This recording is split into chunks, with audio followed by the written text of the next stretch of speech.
Vamos a grabar a esto. Entonces, yo no te he entendido bien esa explicación tan rápida que has hecho, que dices tú que la transformación del cuerpo de Cristo en la forma en la Iglesia Católica es igual que la transformación que hace un alma manchada de un alma limpia en el budismo. ¿Eso es o no es eso? Sí, es eso, sí, esencialmente. Es decir, nuestra alma, digamos, nuestro ser primordial, nuestra naturaleza primordial, que es universal, que no es individual, que no es yo tengo la mía y tú la tuya, sino que es de todos igual y de todos los seres del universo es la misma, pues es la naturaleza búdica o la naturaleza crística, da igual, como la llamemos, ¿vale? En definitiva, que hablando, por eso sería seguir el camino de que decíamos esta mañana de analizar realmente qué se está diciendo cuando se está hablando y qué hay debajo de las palabras y debajo de realmente de los mensajes espirituales, ¿no? Porque es que no nos hagamos de dar cuenta, ¿no? Pero eso sería, digamos, ya digo, coger el camino de dedicarle varias sesiones, aunque yo a lo largo de 3 o 4 años que llevamos en esto de Alberdare, cuando empezamos allí en Alberdare, pues muchas veces lo señalo, ¿no? Y bueno, y se me ha ocurrido, empezar por ahí y tal, por lo que he estado leyendo, que es que ha coincidido perfectamente con el Bodhisattva, porque el libro que estoy leyendo, bueno, uno de los libros que estoy leyendo de las enseñanzas Chan, está hablando de la compasión. ¿Cómo se llama el libro? ¿De quién? Ya lo he puesto en la lista y lo he enseñado varias veces. ¿Que lo has puesto? Es el de Chan. Sí. Y entonces pues me ha recordado el camino del Bodhisattva, ¿no? Y entonces lo que tocaba hoy, digamos, era repetir un poco lo del otro día. Y bueno, pero más que repetir, a mí me gustaría así a lo mejor hacer alguna pregunta. ¿Cómo se comportaría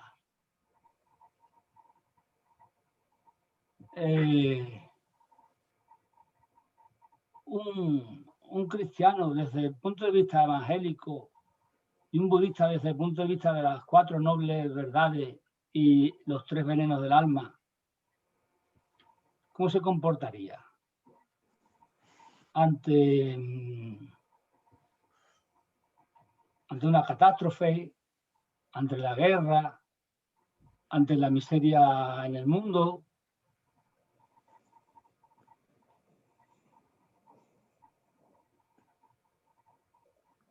Porque digamos que esa es la cuestión clave, que a muchos que, digamos, inician el camino espiritual o camino de autoconocimiento y de autorrealización,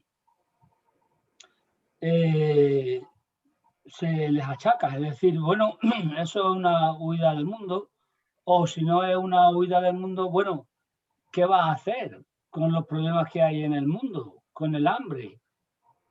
¿Cuál va a ser tu acción? ¿Meditar? ¿Practicar yoga? ¿Ser vegetariano?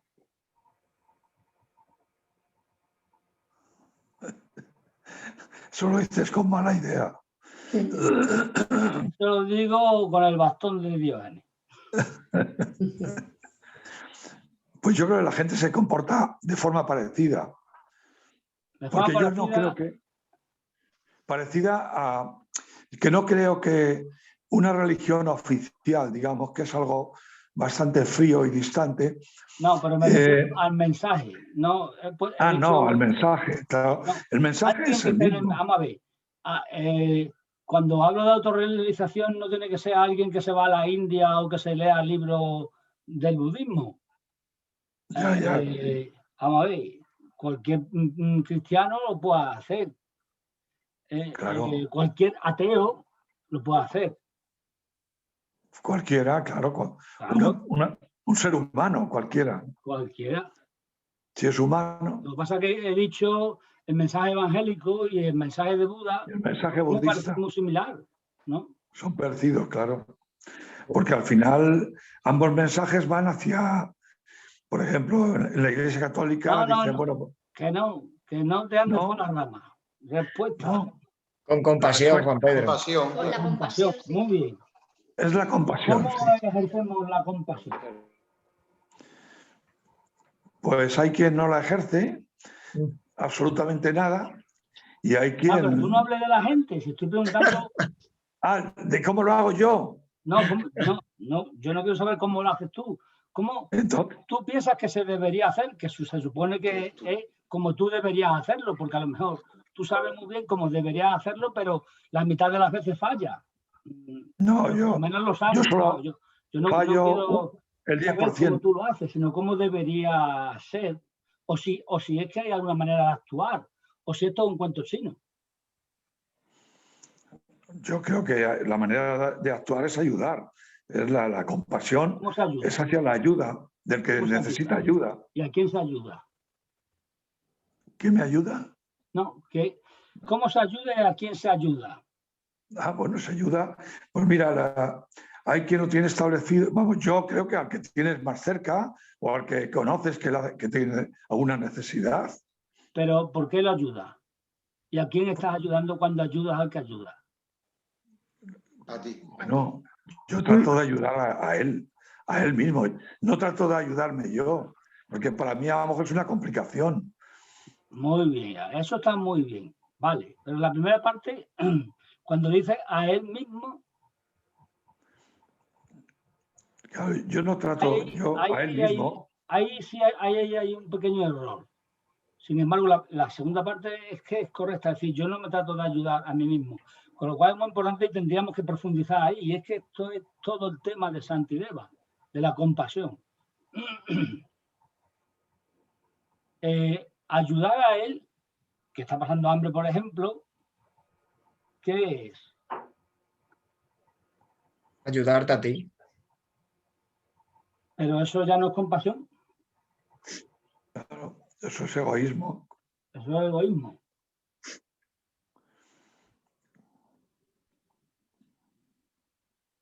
La compasión. Ayudar sin buscar nada a cambio.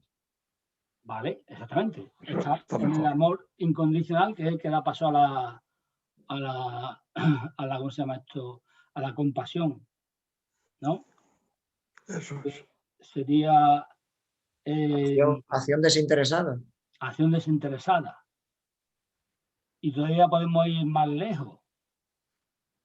¿Hacia quién y quién hace esa acción? ¿Hacia quién va dirigida la acción? Hacia el mundo. Es una acción universal, no es hacia alguien concreto. Eso es. Eso es. Es decir, cuando uno ayuda a alguien en concreto, no ayuda a alguien en concreto, ayuda a la humanidad. Y esto es algo que está en nuestra tradición.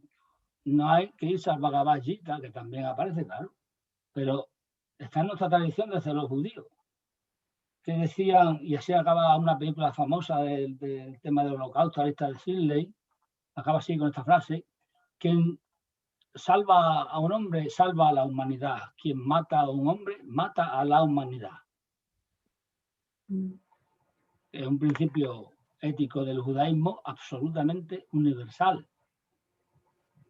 Es decir, lo que yo haga dice Jesús en los evangelios, lo que yo haga con este, lo hago con todo. Y lo hago con mi Padre. Mi Padre significa lo hago con el universo, con todo lo que hay. Es decir, siguiendo el orden de las cosas, sin oponerme al orden de las cosas. Porque a lo mejor la paz no es paz. Como hemos visto esta mañana hablando del suicidio, ¿no? A lo mejor en nuestras sociedades que llamamos de paz hay mucha violencia, hay mucho maltrato infantil, hay mucho maltrato hacia la mujer, hay mucho suicidio, hay mucho maltrato laboral, es decir, explotación laboral, hay mucha alienación por el trabajo, es decir, un sin vivir, porque no estás trabajando, digamos, en lo que a uno le realiza, sino que estás siendo explotado porque hemos creado esta sociedad de esta manera. Y entonces, cuando yo hablo, por ejemplo, ahora mismo, así tal y como estoy hablando, siempre hay que poner la coletilla. Y esa sociedad es la que hemos creado, en la que tú participas y yo participo. Mientras que no realice la labor del Bodhisattva, una de las labores del Bodhisattva que decíamos esta mañana, que es la de enseñar que se está en un mundo de confusión, de agresividad y de ignorancia. Entonces, desenmascarar esa confusión, esa ignorancia, esa agresividad desde el no yo, que eso es lo difícil, ¿no? Porque en cuanto uno empieza una acción, sobre todo eso considera, por ejemplo, que es una acción muy buena espiritualmente, el orgullo lo come.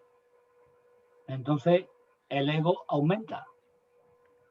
Pero es al contrario. La compasión no se ejerce desde el yo. Yo no soy el que ejerzo la compasión, sino que la compasión, por suerte, ha encontrado un canal que es un elemento ahí, un elemento físico, psíquico, por el que es universal, la compasión, por el que se puede expresar.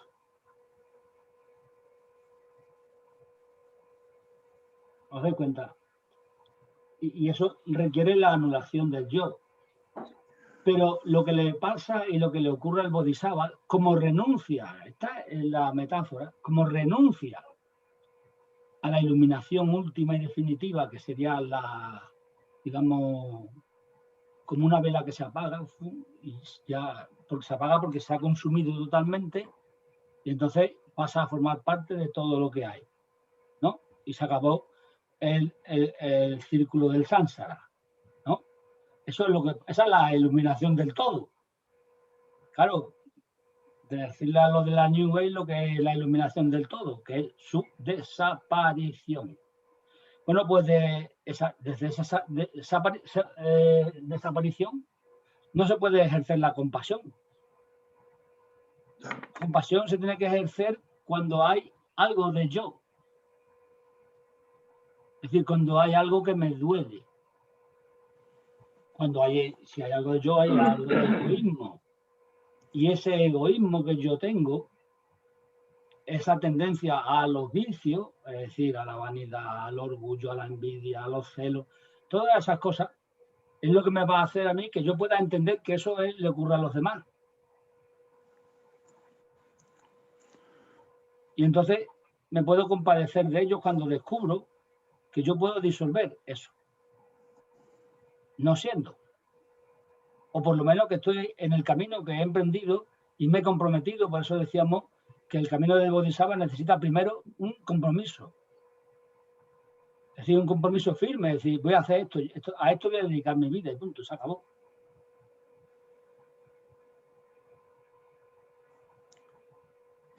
Esto es Lo que yo no entiendo es ese poco de ego que permanece, porque yo entiendo que si el Bodhisattva renuncia a la iluminación cuando la tiene en la mano, ahí ya no tiene ego. Pero tú dices que queda un poquito de ego para darse cuenta que los otros sufren igual que él, ¿no? Sí, eso es lo que yo he dicho. Pero Sí. lo que se nos dice es que el Bodhisattva en el último momento, digamos, renuncia a la iluminación, pero eso es el cuento. Ah, que es el cuento, ya. Claro, ese, digamos, es la manera como se nos explica, como se nos cuenta lo que en esencia tenemos que hacer. Una cosa es lo que se dice y otra cosa es el significado de lo que se dice. Es decir, lo que tú estás diciendo y como lo estás entendiendo es como se lo puede entender, digamos, para el pueblo para el que Buda habla, ¿no? Pero Buda no solamente hablaba para el pueblo, sino que Buda hablaba para sus discípulos. Y entonces sus discípulos entendían más. Bueno, te lo pongo en el caso de Jesús. Es que me gusta traerlo hacia acá para quitar tanto esoterismo al asunto espiritual.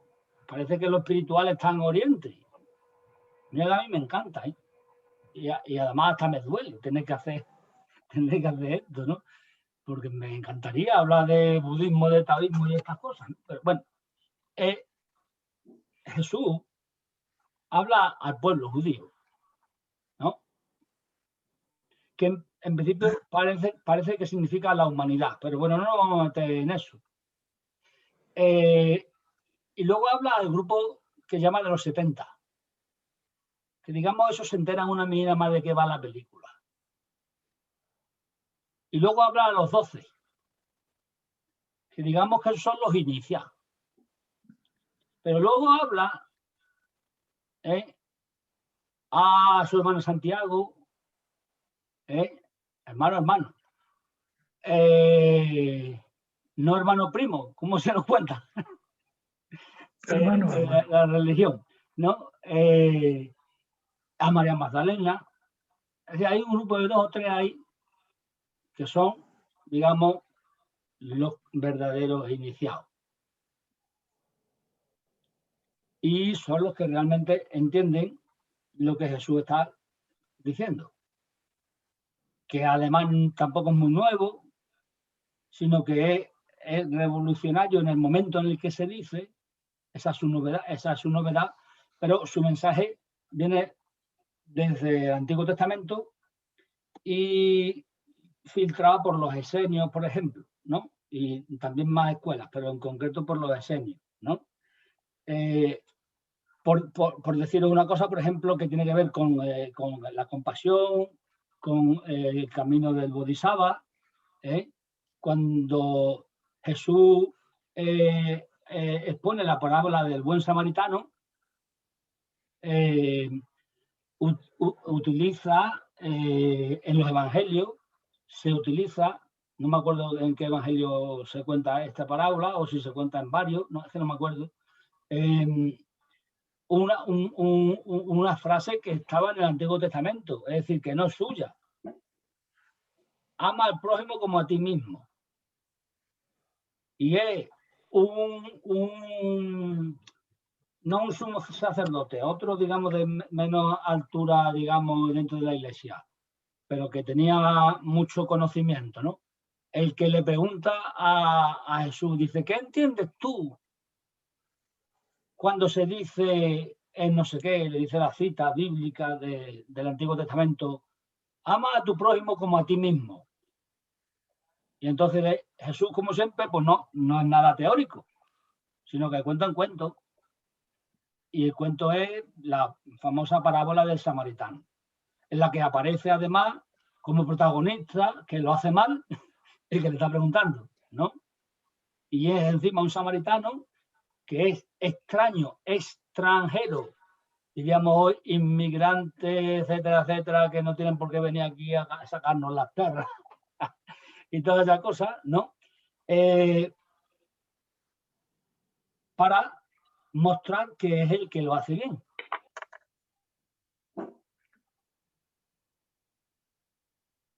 Entonces, la acción se hace desde el no yo hacia el no yo. Es, como decíamos esta mañana, comprender al suicida es, y además pusiste tú la metáfora del río del sufrimiento, ¿no? Comprender al suicida es adentrarse en ese río de sufrimiento y disolverse en él. Y eso es lo que hace un bodhisattva. Un bodhisattva que en el budismo tiene el término de bodhisattva. Es lo que hace, como decíamos esta mañana, una buena persona en cualquier religión, ¿no? Esa es la cuestión. Y ahora os planteo otra. Ya con esto terminamos y leemos el poema otra vez, que es lo de la bodhisattva, ¿eh? Aunque no haya explicado las cosas que expliqué el otro día, pero bueno, están en los vídeos grabados, que lo quiera escuchar para no repetirme. Además que, digamos, pues viene de lo que estaba leyendo, todas estas reflexiones que yo estoy haciendo en voz alta ahora mismo, ¿no?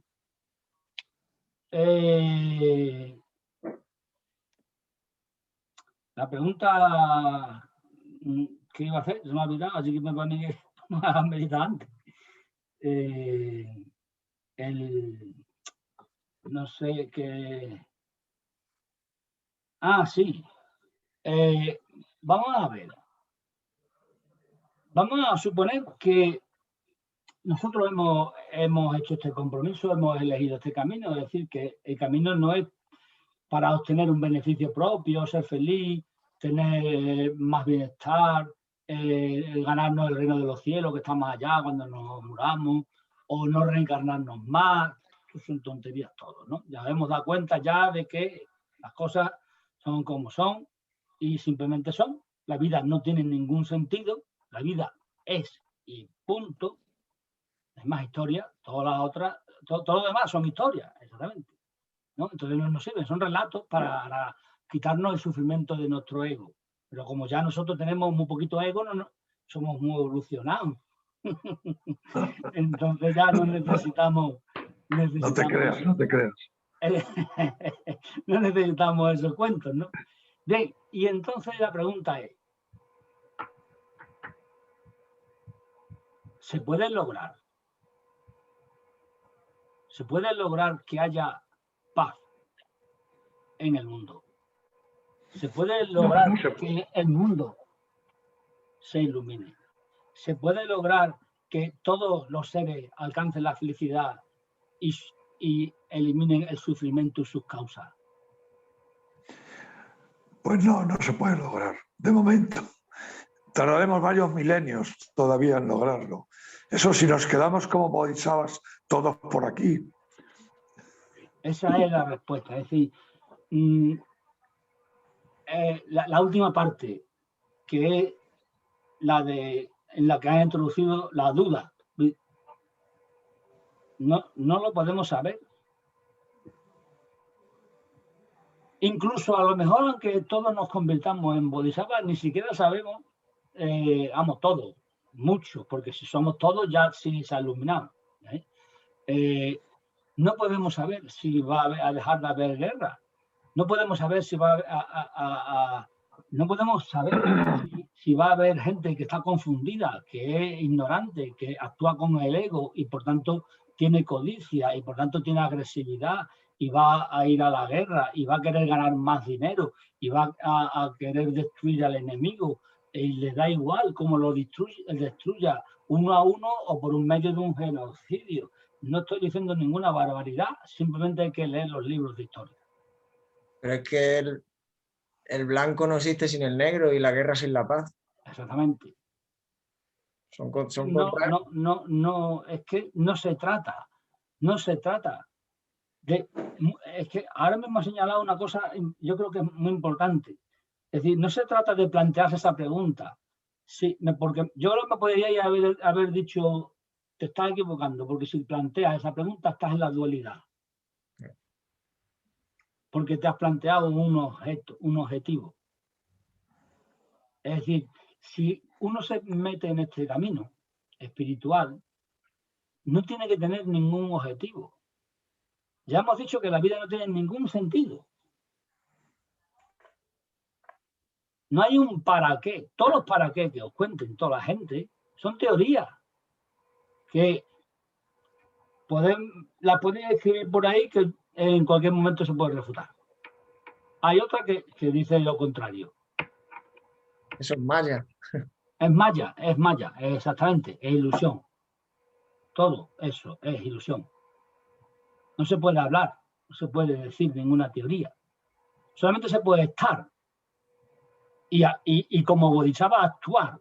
¿Y cuál es la acción del bodhisattva? Eliminar la confusión del que tienes al lado. ¿Cómo? Hombre, pues se puede utilizar de muchas maneras. Se puede utilizar el bastonazo, pero uno puede utilizar el bastonazo con gente que sabe que tiene poco ego. Pero no puedes dar un bastonazo a un tío que tiene un ego muy grande porque te aplasta como una mosca. Es decir, hay que ser sutil. O no intervenir, no pasa nada. Donde no se puede intervenir, no se puede intervenir. Es decir, yo no puedo intervenir en la política que hay ahora mismo en Estados Unidos. Yo no puedo intervenir en la política mundial. Ahora bien, yo sí puedo intervenir en que mi hijo sufra menos. Es una no reacción. Exactamente. El Wu Wei del taoísmo. Pero que está también en el budismo formulado de otra manera.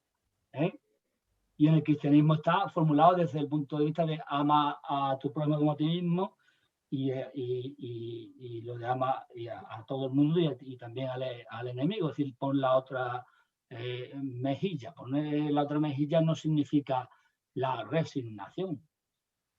Significa dar al César lo que es del César y a Dios lo que es de Dios.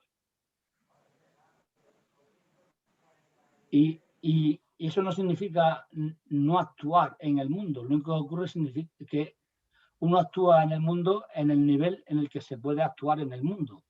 Todo lo demás es maya, como tú dices. El mundo que nos rodea, que vemos por la televisión, que vemos por las redes sociales, que vemos por todos los libros, estos que hablábamos esta mañana, de autoayuda y todas esas cosas así, todo eso es maya.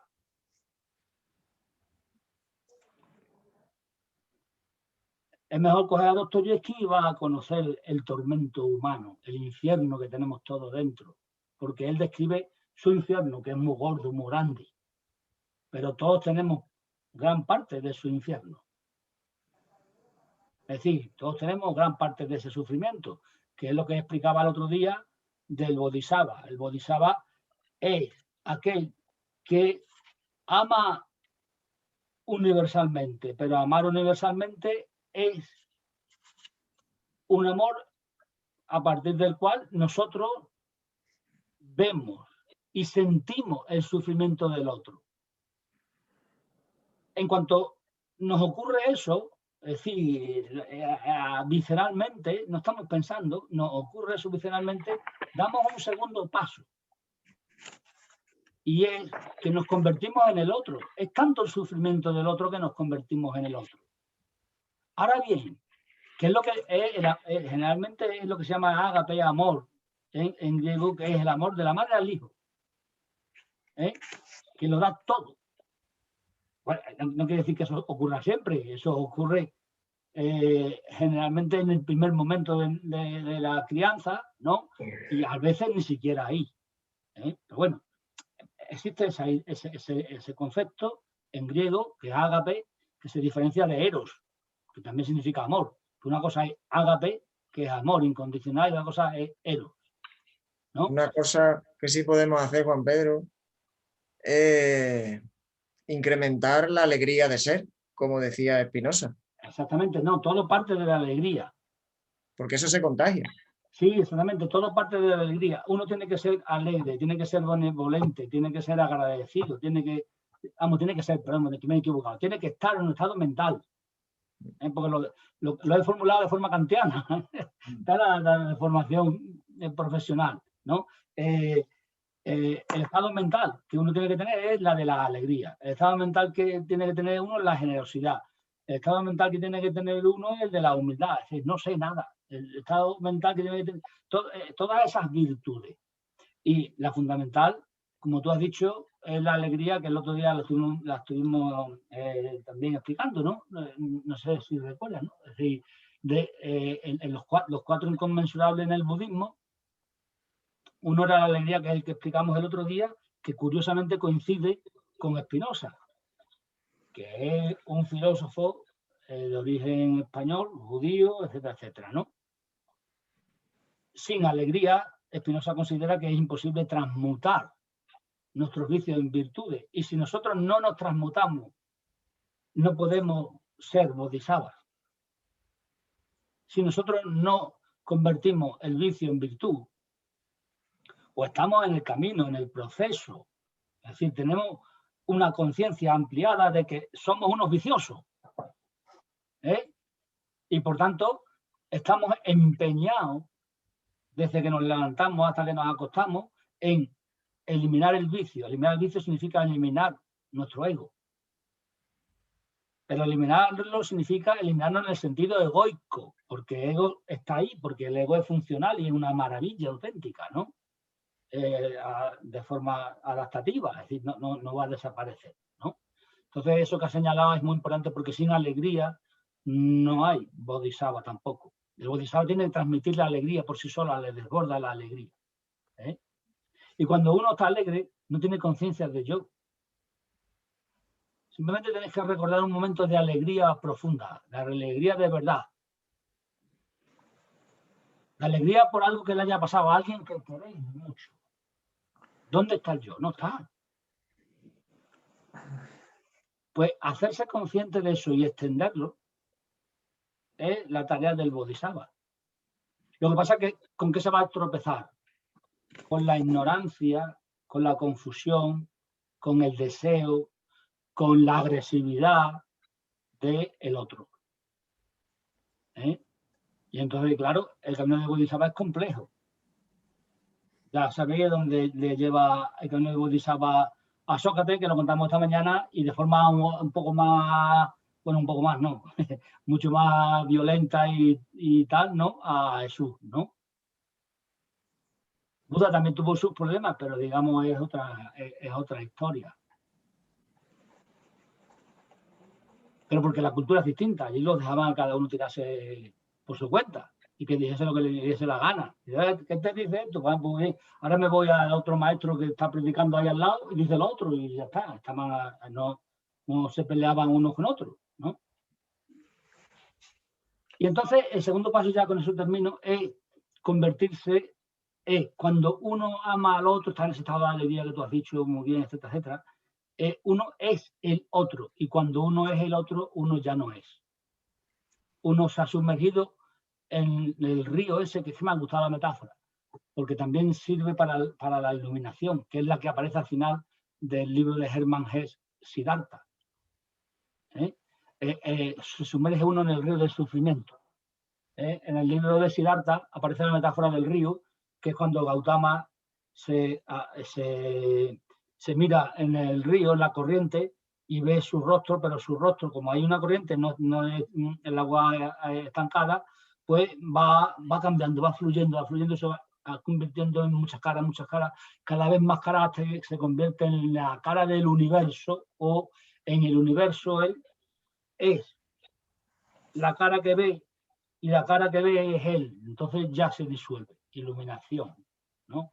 Así lo cuenta, si habéis leído el librino ese, ¿no? De Siddhartha, de Hermann. Sí, Siddhartha. Exactamente. Y luego ya con esto termino. De Hermann Hesse. Simplemente para introducir lo que vamos a leer ahora, es ¿qué hace el bodhisattva cuando dice, es que este es el camino de la compasión? De la sabiduría es la vacuidad, pero la vacuidad sin compasión bueno, pues vacío. Es formal, es muy abstracto. La compasión, sin sabiduría, sin vacuidad, es algo flojucho, algo bobo, ¿no? Algo como me da lástima, me da pena, ¿no? Hay que unir las dos. Bueno, se unen solas cuando uno está en el proceso, ¿no?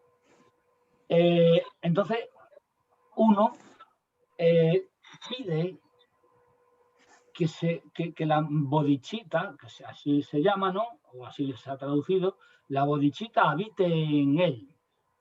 Es decir, el ánimo. Claro, que aquí no hay dualidad, pero es que está formulado dualmente porque no tenemos otras palabras.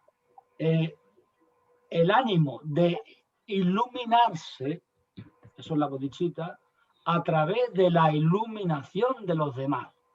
Pero no porque los demás se iluminen, sino porque yo participo en la iluminación de los demás. Cuando digo yo, no soy yo, es decir, es esta entidad psicobiológica que está traspasada por la compasión, que está traspasada por la naturaleza primordial, que es lo que llamaríamos el espíritu, no ya el alma. El alma son las emociones, los pensamientos y esas cosas, ¿no? El espíritu, el Tao, lo que sea, que no se puede nombrar, ¿vale?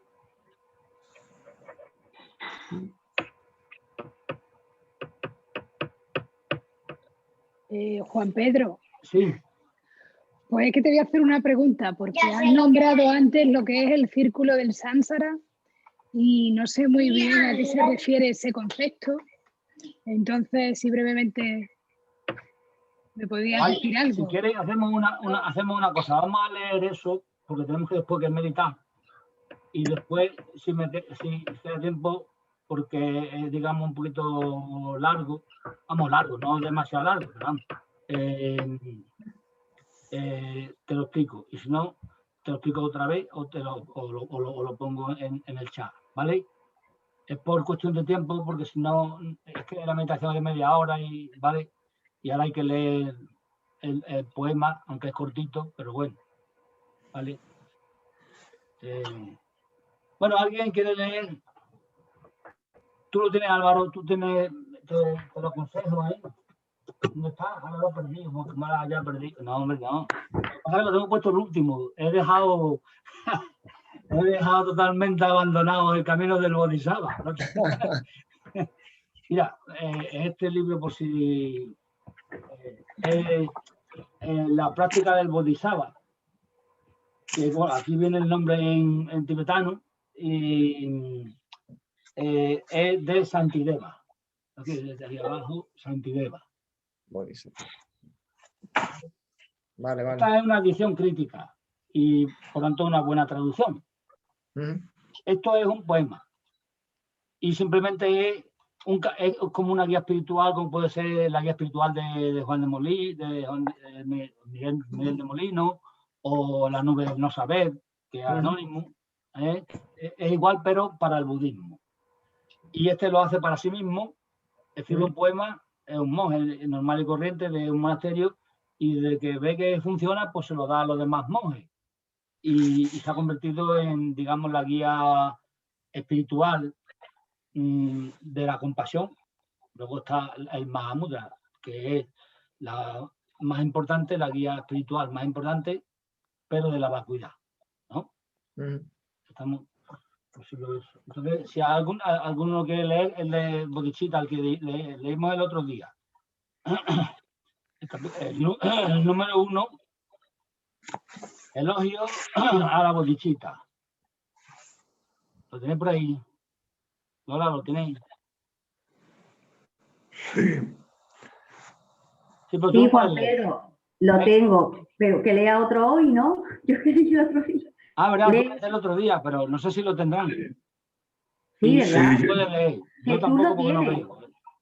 Yo no puedo leer. No, tú no. No. Por prescripción médica. Yo no tengo el libro, así que, que lo lea otro. Estrella, Hilario, yo que... Sí, ¿Queréis vosotros? No sé si nosotros nos oís bien desde, porque Es que hay, nosotros- a veces No, hay problemas No te oímos. en el campo. No te oímos. Claro, es que ese es el problema que tenemos, que se corta mucho, por eso no podemos. Bueno, Así que pues Lola, yo creo que entonces, te ha tocado. Te tocó, Lola. Venga, venga, pues lee yo lo tú, leo. Dolores. Tengo lee tú. la confesión, ¿verdad? No, el número 1, la elogio de la bodichita. Pero eso lo leímos el otro día, Juan Pedro. Ya, pero lo íbamos a repetir. ¿Lo repetimos? Sí, Ah, sí, vale. sí. Ah, vale. Vale. Bueno, elogio de la bodichita. Homenaje a todos los budas y bodhisattvas, a los que han alcanzado la felicidad, al Dharmakaya, del que están dotados, a sus herederos y a todos aquellos que merecen ser venerados. Rindo homenaje respetuosamente. Ahora expondré brevemente, según las escrituras, cómo adentrarse en la práctica de los bodhisattvas. Nada voy a decir que no se haya dicho ya, y carezco de destreza en el arte de escribir. No pienso, pues, que esto vaya a beneficiar a nadie. Lo he escrito solo para cultivar mi mente. Así mi fe se fortalecerá durante algún tiempo, para que pueda habituarse a lo virtuoso. Pero si otros, con mi misma fortuna, viesen estas palabras, podrían también beneficiarse. Estas libertades y condiciones favorables, tan difíciles de encontrar, permiten con este nacimiento humano alcanzar nuestro objetivo. Si no me beneficio ahora de ellas, ¿cómo voy a poder conseguirlas de nuevo? Como un relámpago con su resplandor ilumina por un instante una oscura noche nublada, aparece en el mundo, por el poder de Buda, pensamientos virtuosos rara y fugazmente. Así el bien es tan frágil, mientras que siempre la fuerza del mal es inmensa y arrolladora, excepto la perfecta bodhisattva. ¿Qué otra virtud podría aplastarlo? Tras ponderarlo durante incontables kalpas, los poderosos sabios vieron sus beneficios. Por medio de ellas, innumerables seres alcanzan fácilmente la felicidad suprema. Los que desean superar las innumerables aflicciones de la existencia, los que aspiran a eliminar el sufrimiento de los seres y los que quieren disfrutar de inmensa dicha, no deben jamás abandonar la bodhisattva. Desde el mismo instante en que la bodhisattva nace en alguien que sufre, capturado en la prisión de la existencia, se le proclama heredero de los que han alcanzado la felicidad y es venerado por los dioses y los hombres, por todo el mundo. Como el elixir supremo de los alquimistas, toma este cuerpo impuro y lo transforma en el cuerpo inestimable y valioso de un Buda. Así pues firmemente la bodhisattva. Si tras examinarla minuciosamente con su sabiduría ilimitada, el único guía de los seres ha visto su valor inestimable, los que deseamos dejar este estado migratorio debemos asirnos bien a esta preciosa bodhisattva. Todas las demás virtudes, como el platanero, tras haber fructificado, se agotan. Solo el prestigioso árbol de la bodhisattva incesantemente da fruto y crece sin agotarse. Como quien en un gran peligro es protegido por un héroe, con su ayuda uno se libera instantáneamente, aunque haya cometido las faltas más terribles. ¿Por qué los prudentes no recurren a ella? Sin duda alguna, como el fuego del final de una calpa consume en un solo instante inmensas faltas, sus beneficios son, pues, inmensurables, como el sabio Maitreya le explicó a Sudana. La bodhisattva, en resumen, tiene dos aspectos: la aspiración a la iluminación y el aplicarse a ello. Así como sabe cuál es la diferencia entre querer ir e ir, el sabio debe entender las diferencias correspondientes a estos dos aspectos.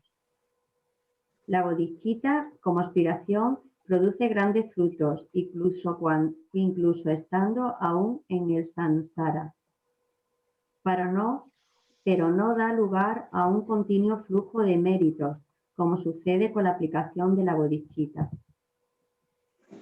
Pues desde el mismo momento en que alguien asume la bodhicitta con una determinación irreversible de liberar completamente a los seres infinitos. Aunque esté distraído o dormido, el poder de sus méritos crece de un modo abundante y continuo e iguala al espacio infinito. Esto es algo que el Tathagata en el sutra que pidió Sabadu lo explicó usando razones para el beneficio de aquellos inclinados a vías inferiores. Si aspirar a curar tan solo el dolor de cabeza de otros seres con una intención altruista genera méritos incalculables. ¿Qué decir entonces del deseo de disipar el sufrimiento interminable de todos y cada uno de los seres y de dotarlos de cualidades ilimitadas? ¿Qué padre o qué madre posee un deseo de beneficiar similar? ¿Acaso los dioses, los rishis o Brahma lo tienen quizá? Nunca antes ninguno de ellos, ni aun en sueños, tuvo una aspiración similar, ni siquiera para ellos. ¿Cómo podían tenerla para el bien de los demás?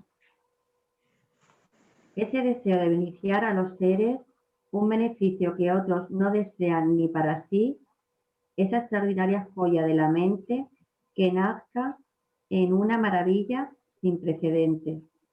Que nazca es una maravilla sin precedentes. ¿Cómo podrían meditar los méritos de esa joya de la mente, esta preciosa intención que es fuente de alegría para todos los seres y constituye un elixir para su sufrimiento? Si el mero deseo de ayudar a otros es más sublime que venerar a los Budas, ¿qué decir entonces de esforzarse para aportar el bien y la felicidad a todos los seres sin excepción? Desean escapar del sufrimiento, pero de hecho los seres se precipitan hacia él. Aspiran a la felicidad, pero en su ignorancia la destruyen como si fuera su enemigo. Pero algunos colman de felicidad a los seres desprovistos de alegría. Acaban con todos los sufrimientos de los que están abatidos por ellos. E incluso disipan su ignorancia. ¿Qué virtud iguala a la de ellos? ¿Qué amigos es comparable con ellos? ¿Qué méritos son similares a estos? Si es digno de elogio quien devuelve un favor, ¿qué diremos de los bodhisattvas que hacen el bien aunque no se les haya pedido? La gente alaba y considera virtuoso a quien sustenta a unos pocos seres dándoles con el desprecio una limosna momentánea de comida sencilla que los sacia durante medio día.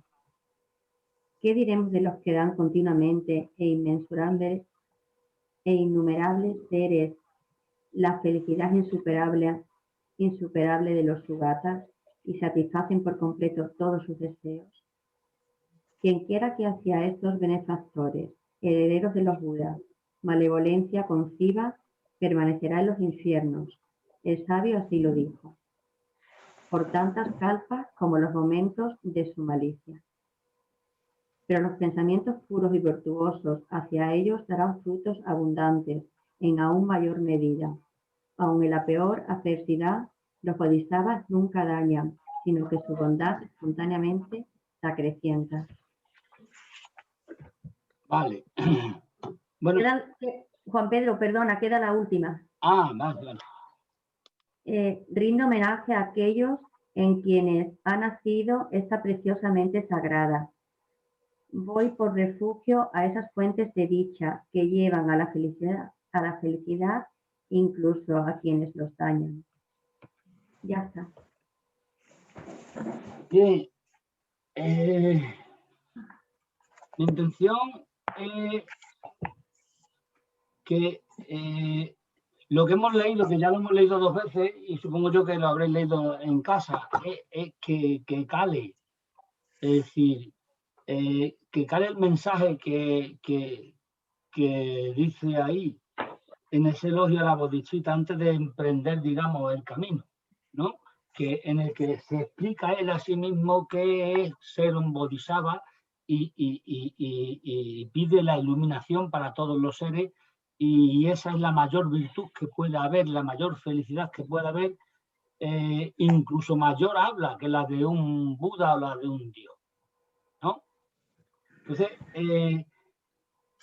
digamos que lo que se está pidiendo en ese o invocando en ese poema, ese primer poema, es que la bodhisattva me invada por dentro, es decir, que me dé la luz para que yo pueda resplandecer, es decir, que me dé, como decía Álvaro, ese estado de alegría.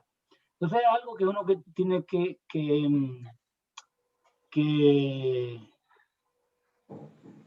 dejar que surja en sí mismo, ¿eh?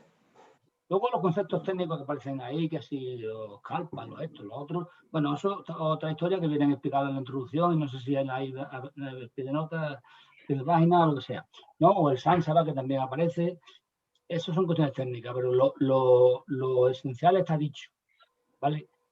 Entonces lo importante es utilizar la meditación como vía para adquirir ese carácter del bodhisattva, porque luego el bodhisattva es la vida, lo que hacemos en la vida, ¿no? ¿Vale? Y luego ya si da tiempo, pues respondemos algunas preguntas, si no para dentro de 2 semanas, tampoco hay que hacerlo todo hoy. Bueno, pues ya sabéis, meditamos media hora, ¿no? Y el silencio y nada más, ¿vale? Voy a silenciar esto.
Bueno, ya le podéis dar a los micrófonos a ver si funciona.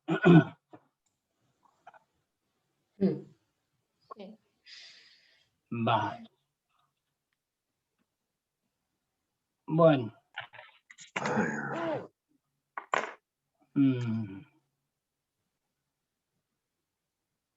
La intención era esa. Ahora entramos con lo del Sánsara ese, si queréis un momentito. Sentir, por ejemplo, eso último que ha dicho Álvaro, o sea, que ahora tengo que ir.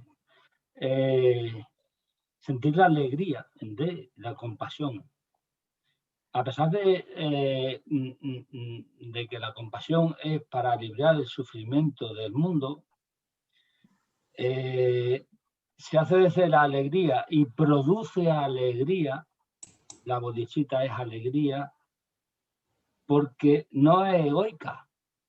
Si yo siento lástima por el otro, es egoico. Ya sea del ser más próximo, por tanto, al que puedo querer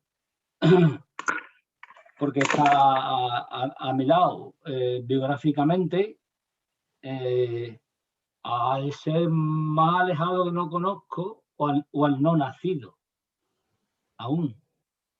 Por ejemplo, hoy estamos viviendo unas circunstancias que nos hacen pensar que el mundo ha entrado en un colapso de civilización.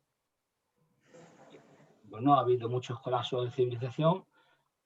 Lo que pasa es que está en una civilización global, por tanto el colapso es global. Y por tanto se está produciendo mucho sufrimiento, pero se va a producir muchísimo más. Y se va a producir en personas que no han nacido todavía. Por la compasión se extiende a esas personas que ni siquiera conocemos.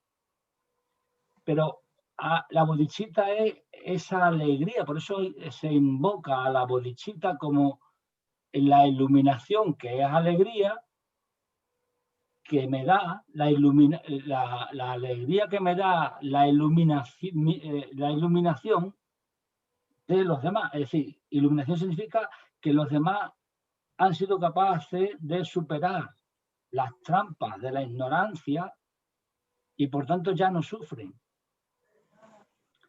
Y mi intención como bodhicitta o como buena persona, ¿no? Es ayudar simple y llanamente, como se dice entre nosotros, al que no sabe. Es decir, al que está perdido en el camino y por eso sufre, ya está. No tenemos que hacer otra cosa. Antes a lo mejor cuando dije, es que esto es un compromiso, realmente es un compromiso radical y absoluto. Pero no significa coger e irse a un hospital, a una residencia, irse a donde está. No, lo puedes hacer también, ¿no? Significa un cambio en tu estado de conciencia, de cómo actúas. Y a su vez ser cada vez más consciente de tu yo cuando actúa, para que ese yo, digamos, se vaya disolviendo, porque a medida que tu yo se vaya disolviendo, tendrán tus actos con los demás serán más compasivos y menos egoístas. Siempre, como decía Álvaro antes, hay una sombra y una luz, ¿no?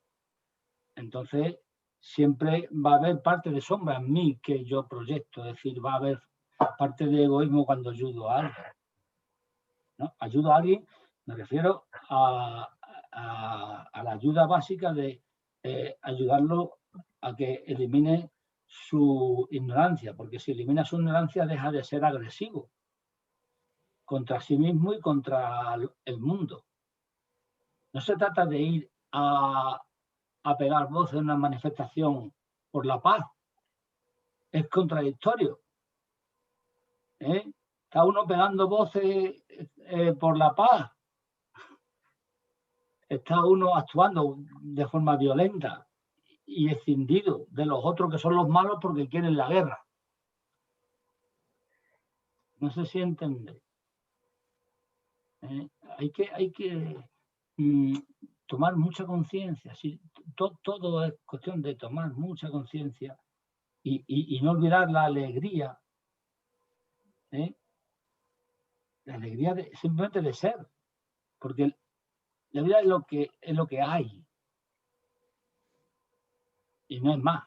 Si buscamos un para qué y un por qué, vivimos para el para qué y para el por qué y no vivimos. No sé si... Y entonces, pues esa es la cuestión. Y no pasa nada. Es decir, no vamos a eliminar el sufrimiento del mundo. Eso ya lo sabemos, pues si es que el voto del Bodhisattva es eliminar el sufrimiento de todos los seres del universo, pero si esto es infinito, no puede hacerlo. O sea que simplemente la empresa que inicia es imposible. Nada más que de entrada, vamos. Pero no pasa nada, no puede desesperar. ¿Por qué? Porque no espera nada. Es que no tiene nada que esperar, simplemente tiene que estar ahí. Y nada más, es que no hay que hacer otras cosas. Te explico brevemente el Samsara, si se lo quieres explicar tú, Estrella, a mí me da igual. No, pero sí que el problema que tenemos, Juan Pedro, es con la voz también. Explícalo tú, que lo vas a explicar muchísimo mejor que yo, además. Sí, lo voy a decir muy breve. Vamos a ver. Digamos que el Samsara en toda la cultura hindú, de donde surge el budismo, la rueda del Samsara tiene que ver con las apariencias, con Maya y todas estas cosas así, pero es la rueda, digamos, de las reencarnaciones donde tiene lugar el karma, pero claro, aquí estamos hablando, digamos, ese es el discurso metafórico o de alegoría, ¿no?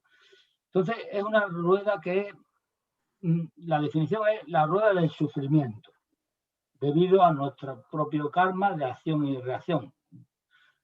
Hablando muy simplemente, tendríamos un karma positivo y un karma negativo. El karma positivo es las acciones que nos van a liberar y el negativo es las acciones que nos van a atar a esa rueda que da vuelta eternamente. Entonces, ¿de qué se trata en la vida? Se trataría de salir de esa rueda. ¿Por qué? Porque esa rueda es siempre sufrimiento. ¿Cómo se sale de esa rueda? Eliminando el karma. Es decir, que todo el karma sea positivo. ¿Cómo es todo el karma positivo cuando ya no es yo? Claro, el tema es que, digamos, si profundizamos más, es más complejo, porque realmente es que nunca ha habido yo, porque el yo es una ilusión. Ahora bien, como yo no sé que nunca ha habido yo actúo como un yo. Ese es mi engaño. Entonces, cuando estoy engañado, estoy en el sánsara. Por tanto, sánsara también puede poner sánsara igual a ignorancia, igual a engaño, igual a sufrimiento. ¿No? Todas esas cosas.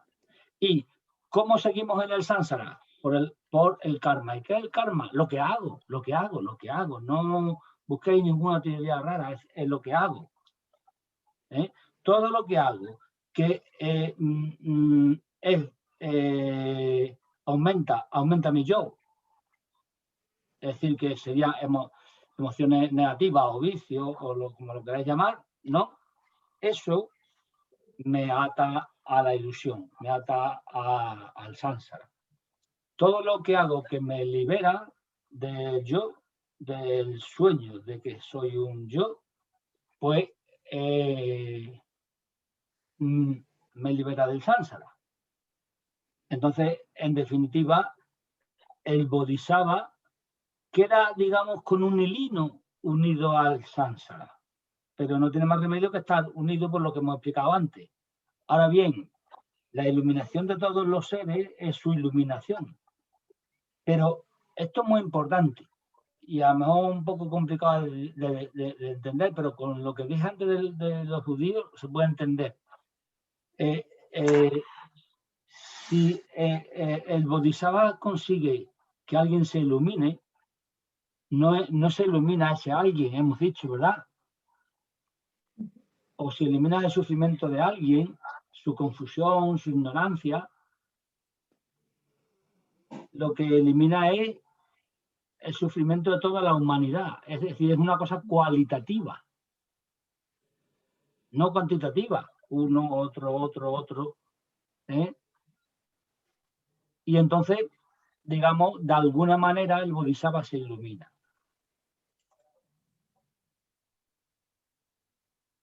Entonces, claro, hay ahí una parte, digamos, cualitativa que no acabamos, digamos, de entender, ¿no? Y es que uno se ilumina con la iluminación de uno, nada más. ¿Por qué? Porque la iluminación de uno es la de todos, porque uno no existe. Quien salva a un hombre, salva a la humanidad, ¿no? Es decir, el valor que hace falta para salvar a alguien de un peligro muy grande, como por ejemplo el ejemplo que puse antes de la lista de Schindler de los campos de concentración, el valor que hace falta para salvar a uno es el mismo que hace falta para salvar a 2000, que salvó el hombre este, ¿no? Da igual, ¿no? O dicho de otra manera, vamos a ver, cuando se ama no hay una cantidad, hay una cualidad. Tú puedes tener varios hijos y el amor es cualitativo, entonces no es medible.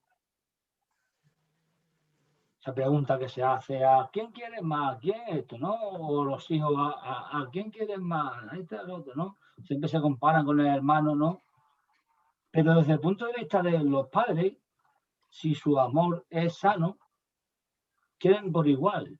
Otra cosa es que tengan afinidad con ciertos factores, ciertas circunstancias, ciertas habilidades, ciertos talentos, ciertos caracteres, etcétera, etcétera, con uno y con otro. Pero si el amor se ha realizado de forma sana, es decir, que surge del corazón y no de la mente, es igual. Además, es infinito. Y además es curioso porque también tiene que aprenderlo uno.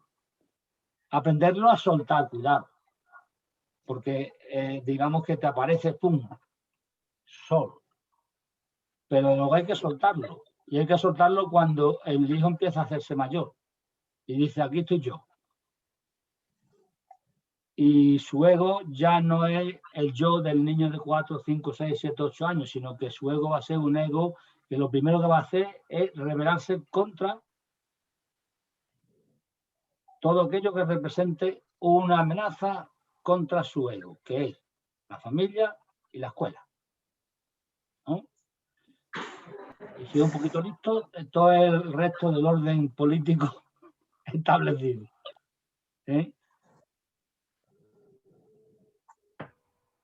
Y entonces ahí uno tiene que aprender a soltar.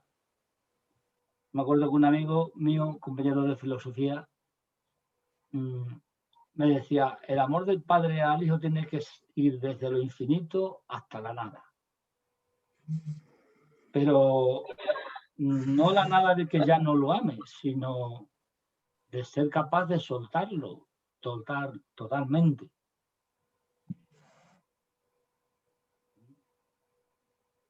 En fin, eso es un poco lo del Sánsara. Hay una película por ahí, ¿verdad? Sí. Que es muy buena, Sí. además es una buena película. No es una buena. Está en YouTube. Y además está, yo creo que lo hemos puesto en el grupo. Sí. Que es el Sánsara, se llama el Sánsara, ¿no?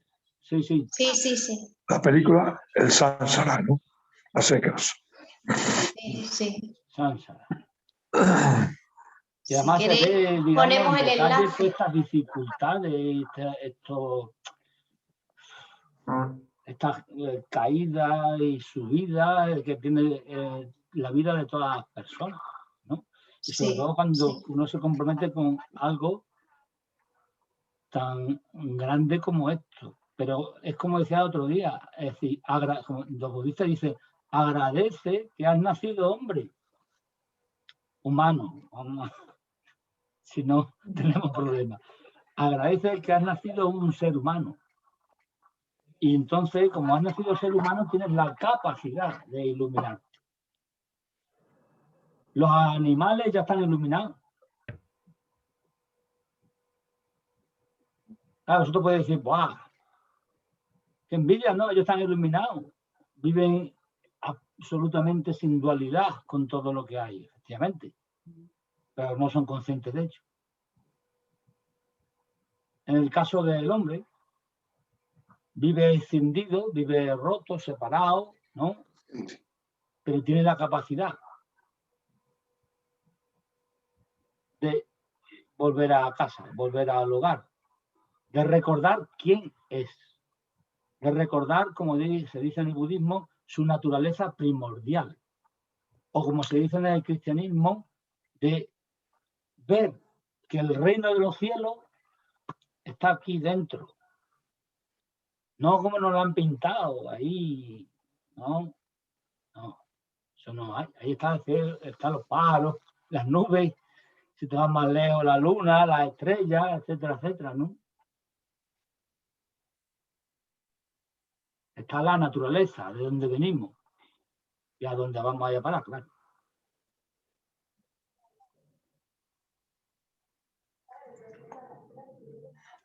Juan Pedro, Dime. llegar al estado búdico sería como volver al paraíso Sí, pero conscientemente. conscientemente. Es lo que acabo de decir. Es decir, el estado búdico es un estado que ya tenemos, pero que hemos olvidado.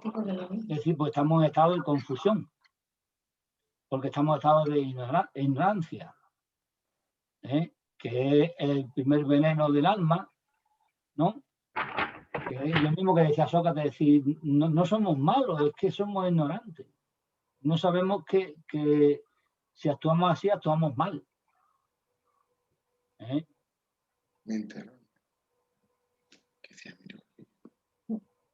Esa es la cuestión, ¿no?